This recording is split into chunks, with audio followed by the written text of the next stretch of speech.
So you basically went running around the city without getting into trouble. We actually piggybacked onto a friend's insurance, who they were really generous and let us give us a couple $100 and we'll put you on the policy. So we actually had production insurance, which allowed us to get permits, but we were never really asked for them. And it was except for once. But yeah, I mean, it was very much like calling our DP and being like, meet us in 5 minutes on the corner, we're going to shoot a scene.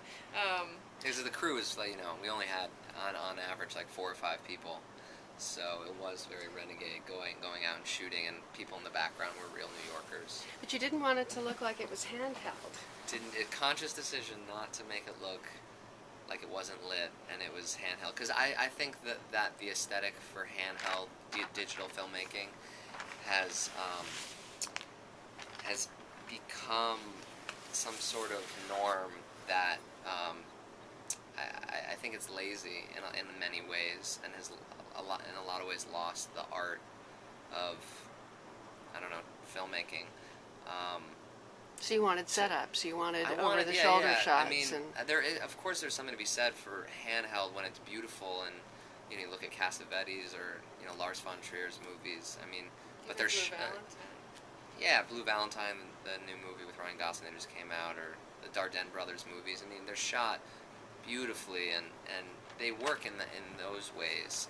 But a lot of TV now, it's kind of just like all generally lit, flat lighting, and just the shaky handheld thing to achieve realism. I think you can achieve that in other ways and still show off style and discipline with the camera by using dolly tracks and Steadicam and tripod. Even without any money. Yeah. Now, I asked you earlier if you were exhausted. I mean, you were playing a lot of different roles, both of you, and then you had to look relaxed or semi real on camera. Yeah. How did you manage that? Just it was frantic producing and then having to direct and hop in front, but I think we just would take a deep breath right before action. Or before we would clap slate, because for most of the shoot we didn't have an actual slate, so we would clap, which was ridiculous. But yeah, I mean, in many ways I think having to deal with so many other tasks takes you out of the mindset of kind of psychologically psyching yourself out as an actor when you're sitting around thinking so much about it. So in a lot of ways we would get in front of the camera and it just felt so comfortable and natural, I think, because it was just like, go, go, go. Did it. So you debuted the movie at South by, right? Yeah, South by last Southwest, year. Yeah. and the narrative competition. A year ago. 2009. So what has happened in the subsequent year, and what has been the distribution story? And I know IFC picked it up at some point. So give us some of that, because you're taking a rather proactive approach.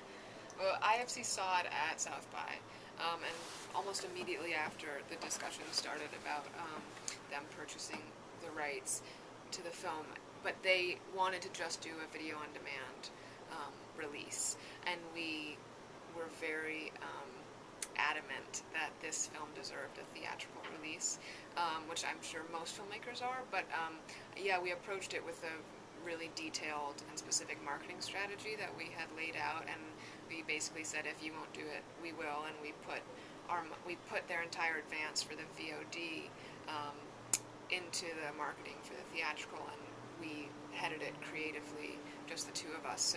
So we hired the publicist and we called the shots. How many cities? 11?